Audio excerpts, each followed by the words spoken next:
on foreign policy and national security. He's now speaking. Let's listen. Today, we begin a conversation about how to make America safe again. In the 20th century, the United States has defeated fascism, Nazism, and communism. Now a different threat challenges our world: radical Islamic terrorism. This summer, there's been an ISIS attack launched outside the war zones of the Middle East, hard to believe, every 84 hours.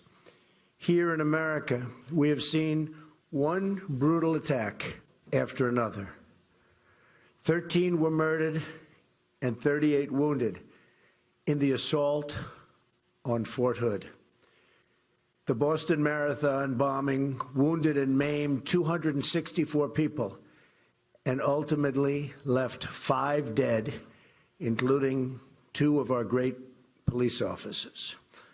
In Chattanooga, Tennessee, 5 unarmed Marines, unbelievable people, by the way, were shot and killed at a military recruiting center. Last December, 14 innocent Americans were gunned down at an office party in San Bernardino. Another 22 were very gravely injured. In June, 49 Americans were executed at the Pulse nightclub in Orlando. Another 53 were badly injured. It was the worst mass shooting in our history, and the attack, by far the worst, on the LGBTQ community. And I'll tell you what, we can never, ever allow this to happen again.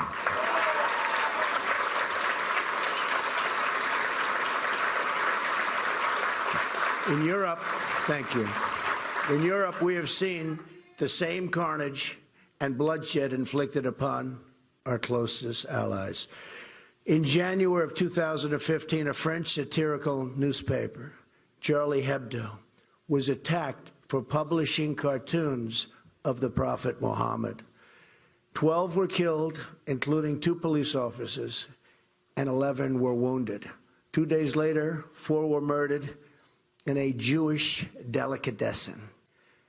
In November of 2015, terrorists went on a shooting rampage in Paris that slaughtered 130 people and wounded another 368 people, some in very, very, very bad shape today. France is suffering gravely, and the tourism industry is being massively affected in a most negative way. In March of this year, terrorists detonated a bomb in Brussels airport, killing 32 and injuring 340 people. This July, in the south of France, an Islamic terrorist turned his truck into an instrument of mass murder, plowing down and killing 85 men, women, and children, and wounding 308 people. Terrible. Among the dead were 2 Americans, a Texas father, and his 11-year-old son. A few weeks ago in Germany, a refugee armed with an axe wounded 5 people in a gruesome train attack. Only days ago, an ISIS killer invaded a Christian church in Normandy, France, forced an 85-year-old priest to his knees, a priest who was beloved, before cutting his throat and just unthinkable other things. Overseas, ISIS has carried out an absolute atrocity, and one after another. Children slaughtered, girls sold into slavery, men and women burned alive, crucifixions, beheadings, and drownings, ethnic minorities targeted for mass execution, holy sites desecrated, Christians driven from their homes and hunted for extermination. ISIS rounding up what it calls Nation of the Cross, in a campaign of absolute and total genocide. We cannot let this evil continue.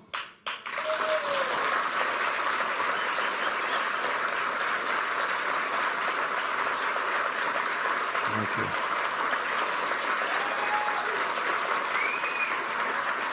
Thank you. Nor can we let the hateful ideology of radical Islam, its oppression of women, gays, children, and non-believers be allowed to reside or spread within our own countries.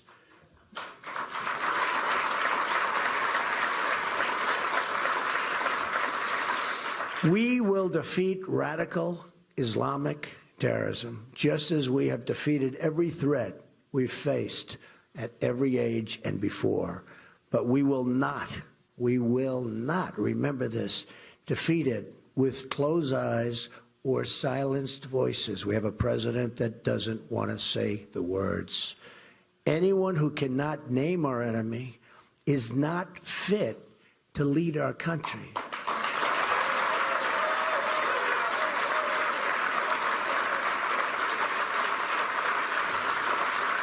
Anyone who cannot condemn the hatred, oppression, and violence of radical Islam lacks the moral clarity to serve as our president.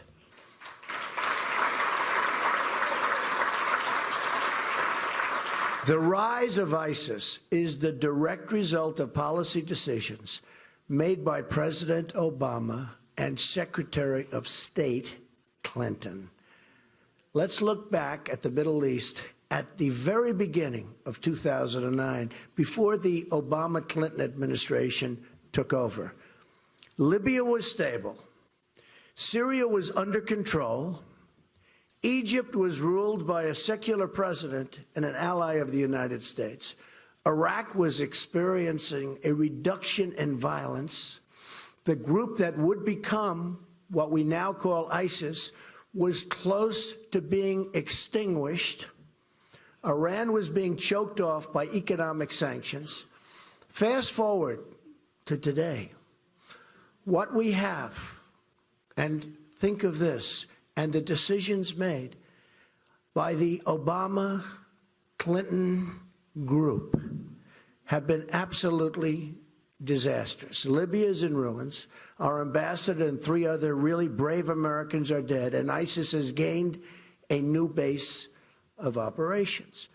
Syria is in the midst of a disastrous civil war. ISIS controls large portions of territory. A refugee crisis now threatens Europe and the United States. In Egypt, terrorists have gained a foothold in the Sinai Desert near the Suez Canal, one of the most essential waterways of the world. Iraq is in chaos, and ISIS is on the loose. ISIS has spread across the Middle East and into the West.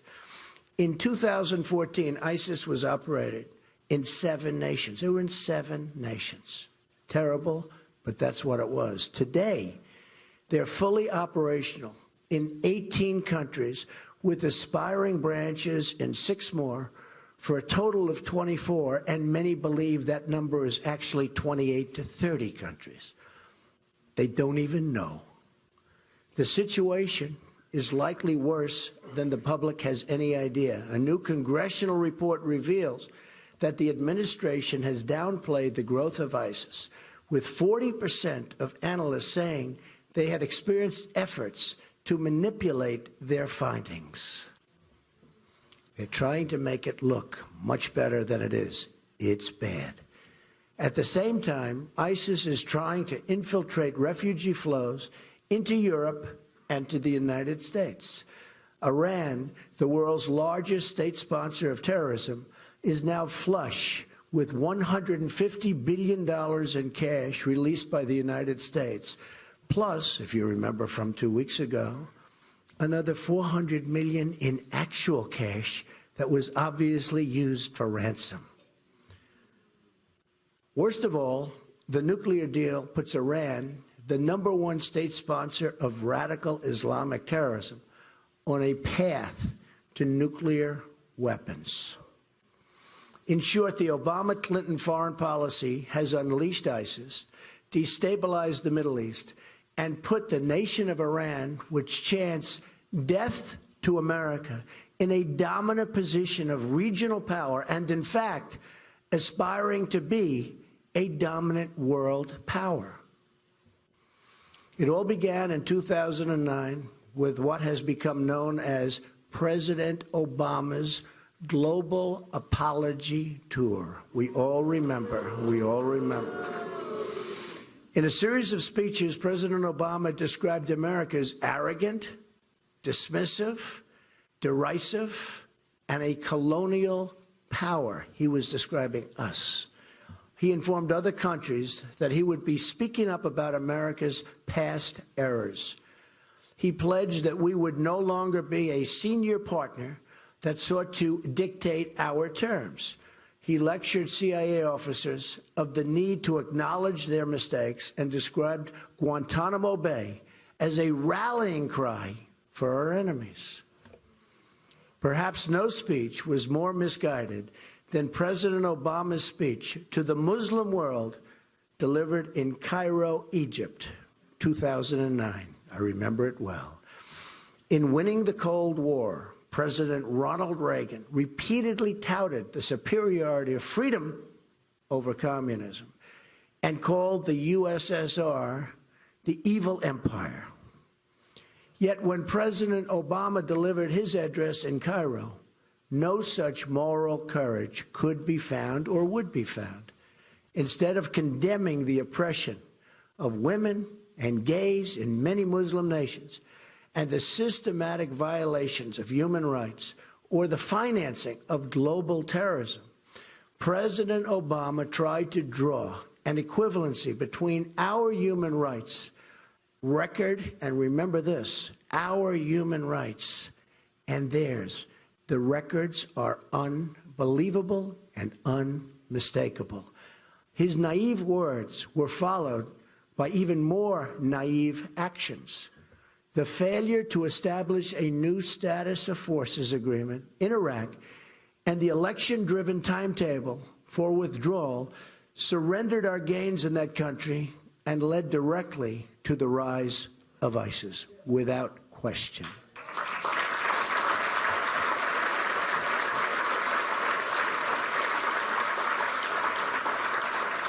The failures in Iraq were compounded by Hillary Clinton's disaster, total disaster, in Libya.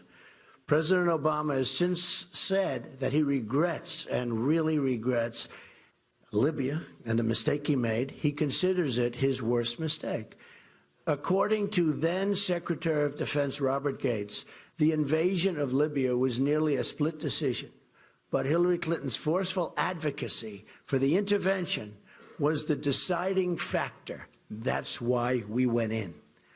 With one episode of bad judgment after another, Hillary Clinton's policies launched ISIS onto the world stage. Yet, as she threw the Middle East into violent turmoil, things turned out really to be not so hot for our world and our country, the Middle East in particular. The Clintons made almost $60 million in gross income while she was Secretary of State. It is unbelievable. Incident after incident proves again and again Hillary Clinton lacks the judgment, as said by Bernie Sanders, stability and temperament, and the moral character to lead our nation.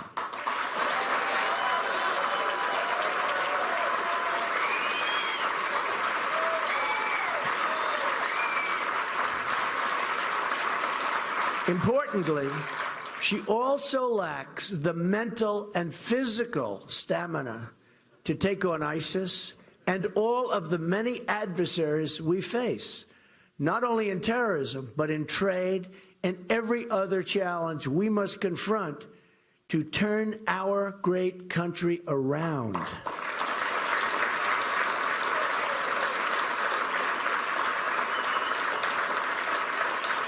It is now time for a new approach. Our current strategy of nation building and regime change is a proven absolute failure. We have created the vacuums that allow terrorism to grow and thrive. I was an opponent of the Iraq War from the beginning. A major difference between me and my opponent. Though I was a private citizen whose personal opinions on such matters were really not sought, I nonetheless publicly expressed my private doubts about the invasion. I was against it, believe me. 3 months before the invasion, I said in an interview with Neil Cavuto, to whom I offer my best wishes for a speedy recovery, that, quote, perhaps we shouldn't be doing it yet, and that the economy is a much bigger problem. In August of 2004, very early, right after the conflict, I made a detailed statement to Esquire magazine in an interview. Here is the quote in full. Look at the war in Iraq and the mess we're in. I would never have handled it that way. This was right after the invasion. Does anybody really believe that Iraq is going to be a wonderful democracy where people are going to run down to the voting box and gently put in their ballot, and the winner is happily going to go and step up and lead the country? Come on.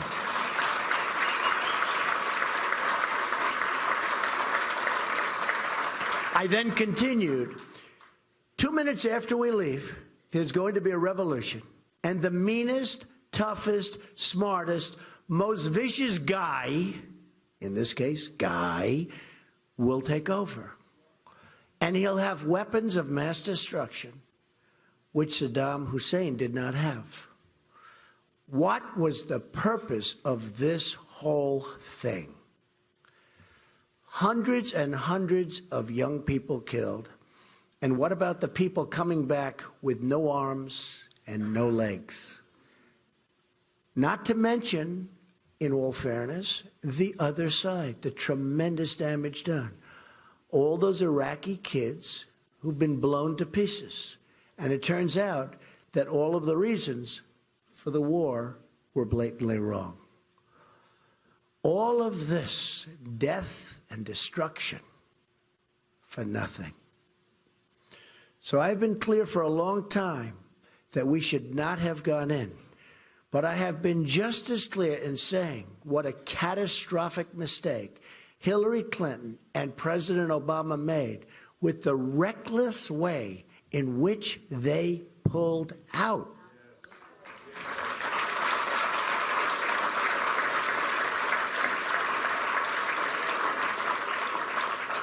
After we had made those hard-fought sacrifices and gains, we should have never made such a sudden withdrawal on a timetable advertised to our enemies. They said, we're moving out. Here's our time, here's our date. Who would do this but an incompetent president?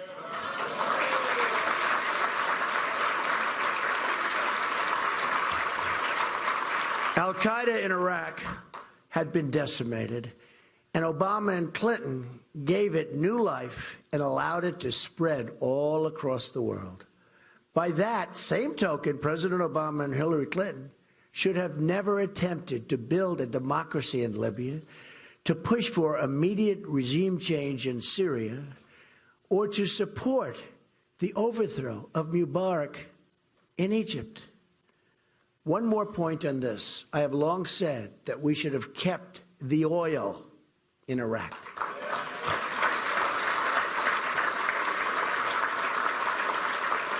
I said it over and over and over again.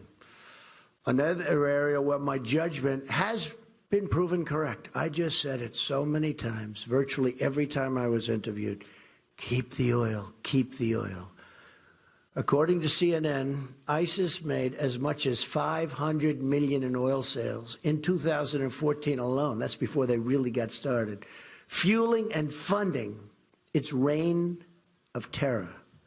If we had controlled the oil, like I said we should, we could have prevented the rise of ISIS in Iraq, both by cutting off a major source of funding and through the presence of U.S. forces necessary to safeguard the oil and vital infrastructure products necessary for us to have the oil.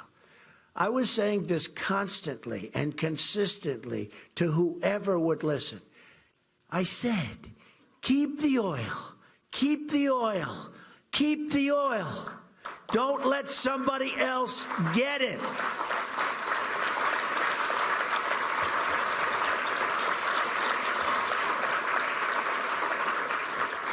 If they had listened to me then, we would have had the economic benefits of the oil, which I wanted to use to help take care of the wounded soldiers and families of those who died in the war.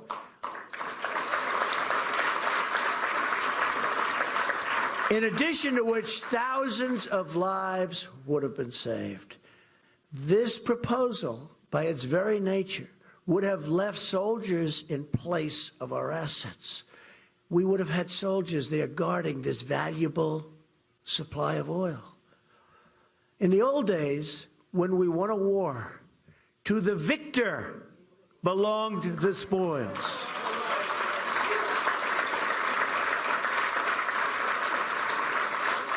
Instead, all we got from Iraq and our adventures in the Middle East was death, destruction, and tremendous financial loss.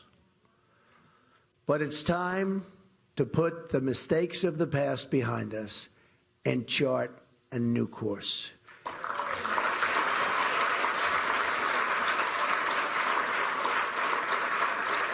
If I become president, the era of nation building will be brought to a very swift and decisive end.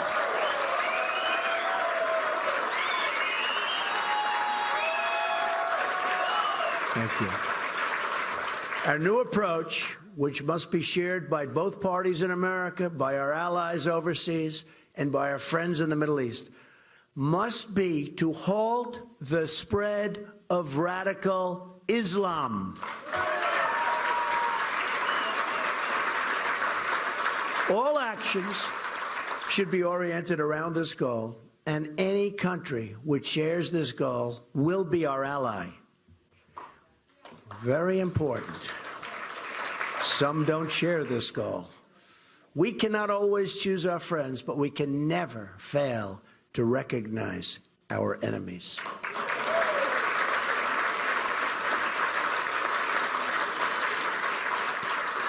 As president, I will call for an international conference focused on this goal.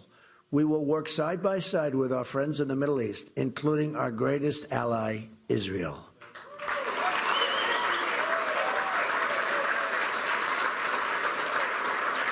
We will partner with King Abdullah of Jordan and the President of Egypt, President Sisi, and all others who recognize this ideology of death that must be extinguished. We will also work very closely with NATO on this new mission. I had previously said that NATO was obsolete because it failed to deal adequately with terrorism. Since my comments, they have changed their policy and now have a new division focused on terror threats. Very good. Very, very good. I also believe that we could find common ground with Russia in the fight against ISIS. Wouldn't that be a good thing? Wouldn't that be a good thing? They too have much at stake in the outcome in Syria and have had their own battles with Islamic terrorism just as bad as ours. They have a big, big problem in Russia with ISIS. My administration will aggressively pursue joint and coalition military operations to crush and destroy ISIS, international cooperation to cut off their funding, expanded intelligence sharing, and cyber warfare to disrupt and disable their propaganda and recruiting. Their recruiting is taking place right now, and they're setting records. It's got to be stopped.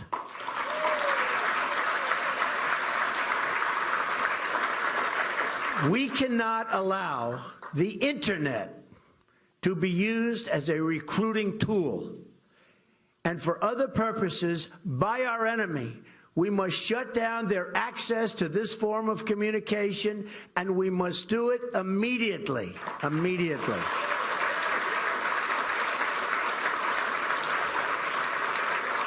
Unlike Hillary Clinton, who has risked so many lives with her careless handling of sensitive information, my administration will not telegraph exactly military plans and what they are.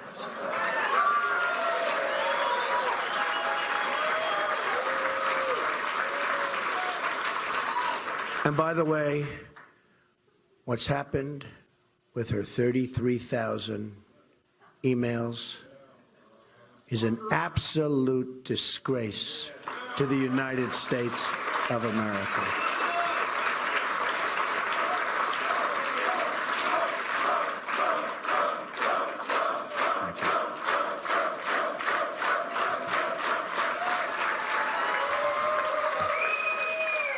I've often said that the great General Douglas MacArthur and the great General George Patton would be in a state of shock if they were alive today to see the way President Obama and Hillary Clinton try to recklessly announce their every move before it happens, like they did in Iraq, so that the enemy can prepare and adapt.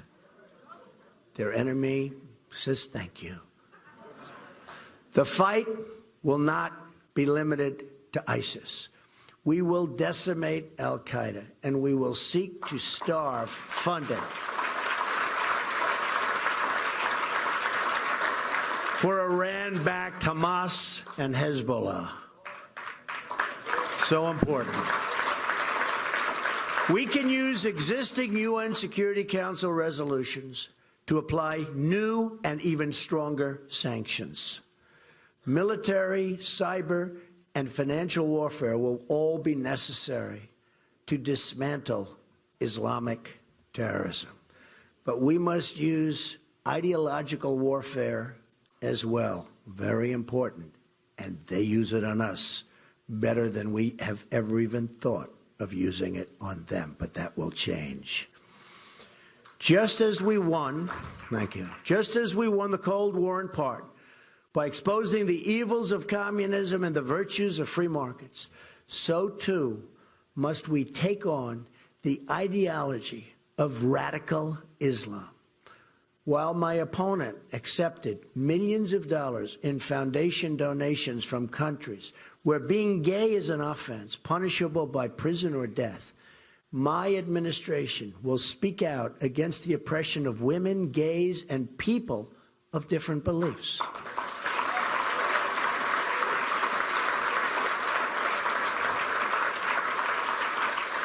Our administration will be a friend to all moderate Muslim reformers in the Middle East and will amplify their voices. This includes speaking out against the horrible practice of honor killings, where women are murdered by their relatives for dressing, marrying, or acting in a way that violates fundamentalist teachings. Over 1,000 Pakistani girls are estimated to be the victims of honor killings by their relatives each year. Recently, a prominent Pakistani social media star was strangled to death by her brother on the charge of dishonoring the family. In his confession, the brother took pride in the murder and said, "Girls are born to stay home and follow traditions." Shockingly, this is a practice that has reached our own shores. On such cases, and many, many cases have happened, but one involves an Iraqi immigrant who was sentenced to 34 years in jail for running over his own daughter, claiming she had been too westernized. To defeat Islamic terrorism, we must also speak out forcefully against a hateful ideology that provides the breeding ground for violence and terrorism to grow. It's a breeding ground. It's a terrible, terrible breeding ground. A new immigration policy is needed immediately and as well.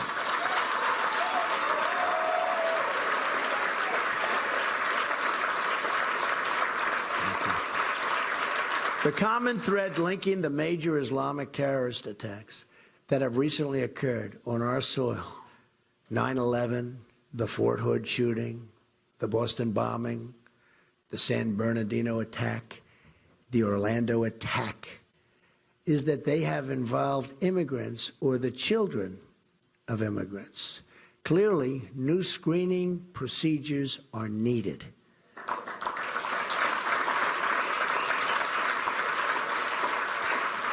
A review by the U.S. Senate Immigration Subcommittee has identified 380 foreign-born individuals charged with terrorism or terrorism-related offenses between 9/11 and 2014, and many more since then, and this year is a record for identification.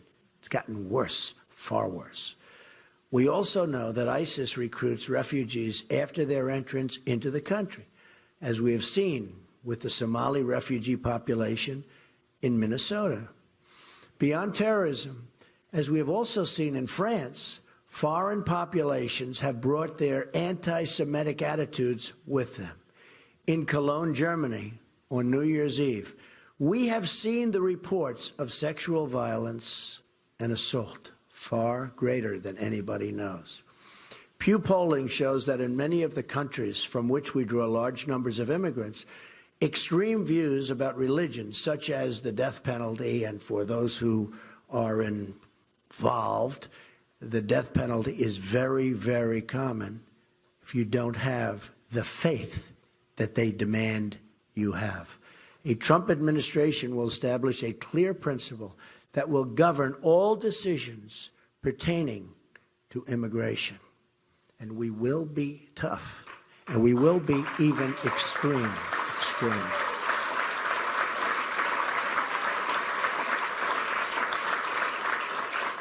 We should only admit into this country those who share our values and respect our people. In the Cold War, we had an ideological screening test. The time is overdue to develop a new screening test for the threats we face today. I call it extreme vetting. I call it extreme vetting. Our country has enough problems. We don't need more. And these are problems like we've never had before.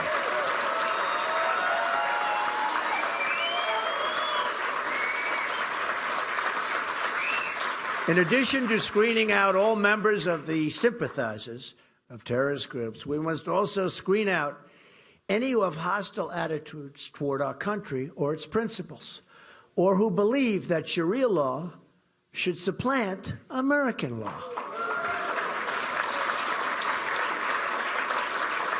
Those who do not believe in our Constitution or who support bigotry and hatred will not be admitted for immigration into our country.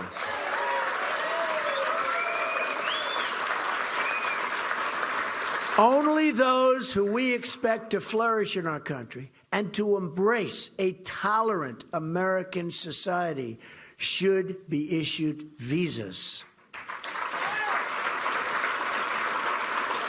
To put these new procedures in place, we will have to temporarily suspend immigration from some of the most dangerous and volatile regions of the world that have a history of exporting terrorism. Not for us. Not for us.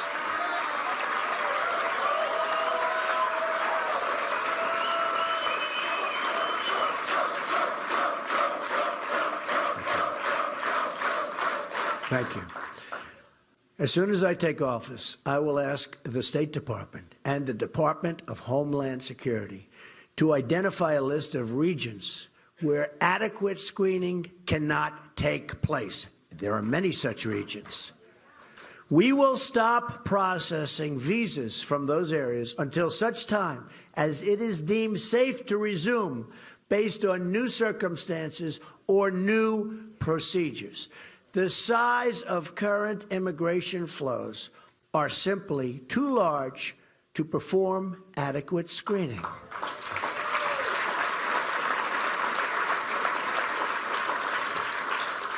We admit about 100,000 permanent immigrants from the Middle East every year. Beyond that, we admit hundreds of thousands of temporary workers and visitors from the same regions, hundreds of thousands. If we don't control the numbers, we can't perform adequate screening. There's no way it can take place. By contrast, my opponent wants to increase, which is unbelievable, no matter who you are, no matter where you come from, wants to increase the flow of refugees by 500% over what they are now.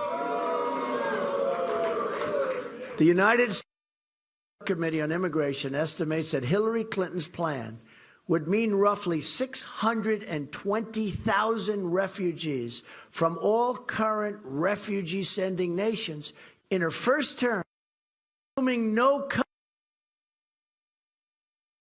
cuts. So it could get worse. This would be additional other refugee immigration. Unbelievable numbers. Numbers. The subcommittee estimates her plan would impose a lifetime cost of roughly $400 billion.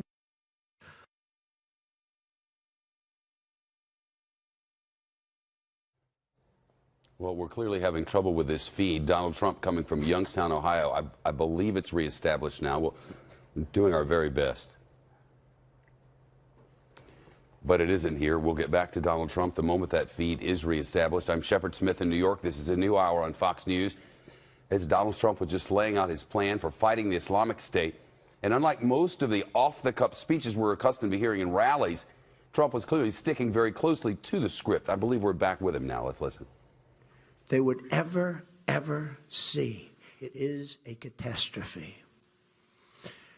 We have enough problems in our country. We don't need more.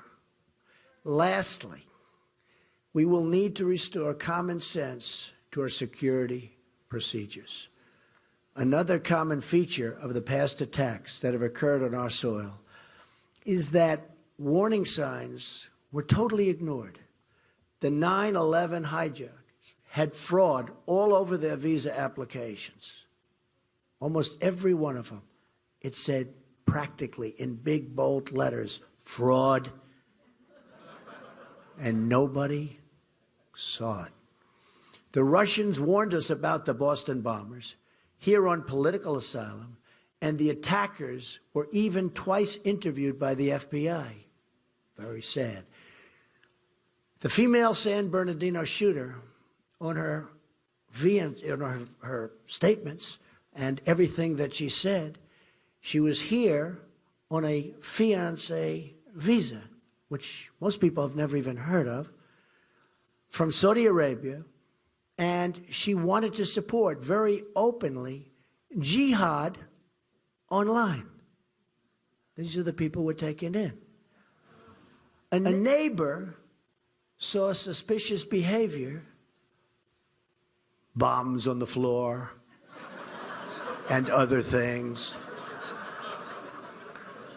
but didn't warn authorities because they said they didn't want to be accused of racial profiling. Now, many are dead and many more are gravely wounded. The shooter in Orlando reportedly celebrated in his classroom after 9/11. He, too, was interviewed by the FBI. His father, a native of Afghanistan, supported the oppressive Taliban regime and expressed anti-American views very strongly. And by the way, was just seen sitting behind Hillary Clinton with a big, fat smile on his face all the way through her speech. He obviously liked what she had to say. It's called weakness. Weakness. It's called stupidity. And we've had it.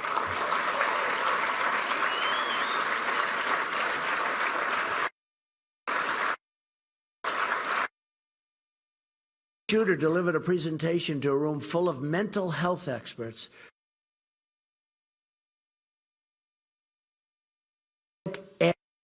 Another. He even proclaimed that we love death more than you love life. Not good. These warning signs were ignored because political correctness has replaced common sense in our society.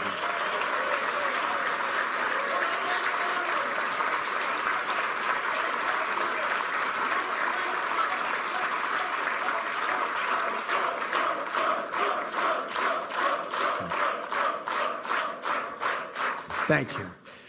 That is why one of my first acts as president will be to establish a commission on radical Islam, which will include reformist voices in the Muslim community who will hopefully work with us. We want to build bridges and erase divisions. The goal of the commission will be to identify and explain to the American public the core convictions and beliefs of radical Islam, to identify the warning signs of radicalization, and to expose the networks in our society that support radicalization. This commission will be used to develop new protocols for local police officers, federal investigators, and immigration screeners. And while I'm at it, we should give a hand to our great police officers and law enforcement officials.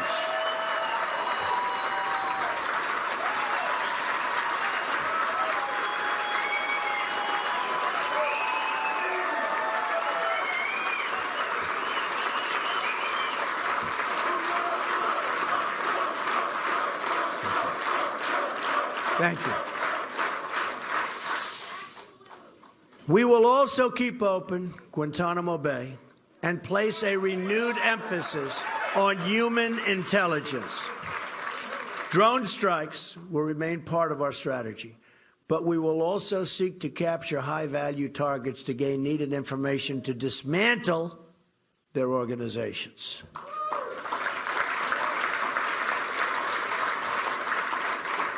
Foreign combatants will be tried in military commissions.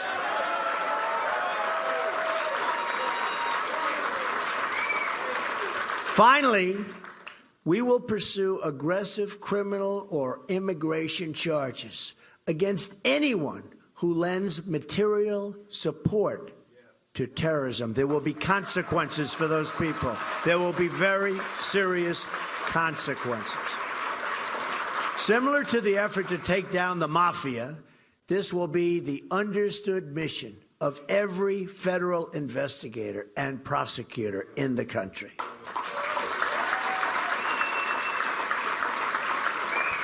To accomplish your goal, you must state a mission.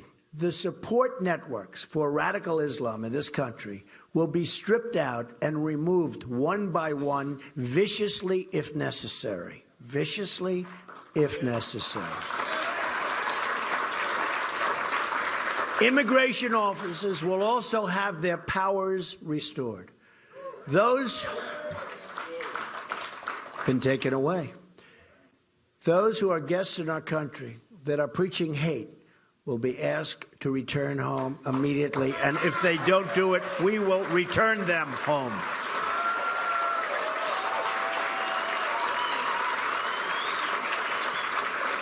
To make America safe again, we must work together again.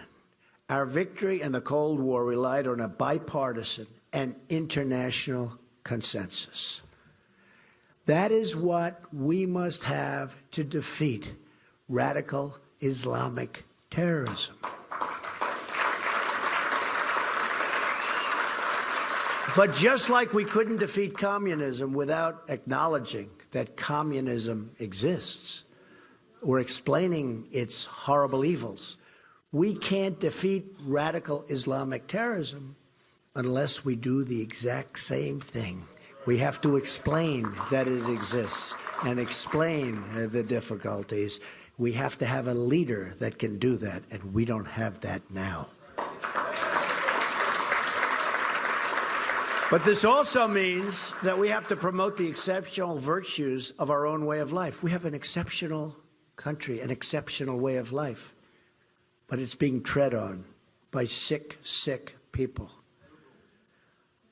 And expecting that as newcomers come into our society, they will likewise have respect and do the same. Pride in our institutions, our history, and our values should be taught by parents and teachers and impressed upon all of those who come into our society and want to join our society.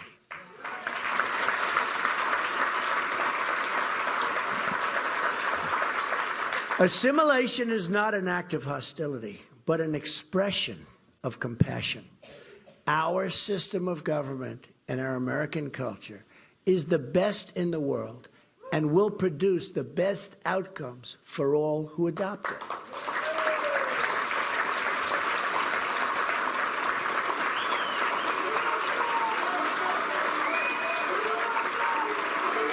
Thank you.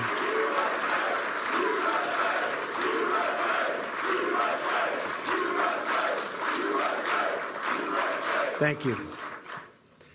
This approach will not only make us safer, but bring us closer together as a country.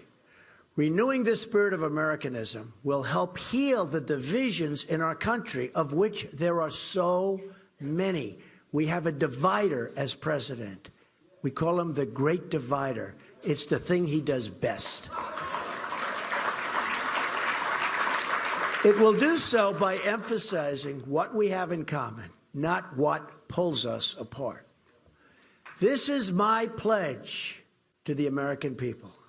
As your president, I will be your single greatest champion.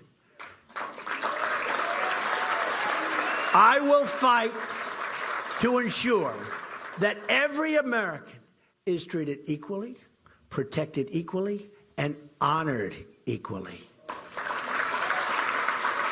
We will reject bigotry and hatred and oppression in all of its many ugly forms and seek a new future built on our common culture and values as one American people.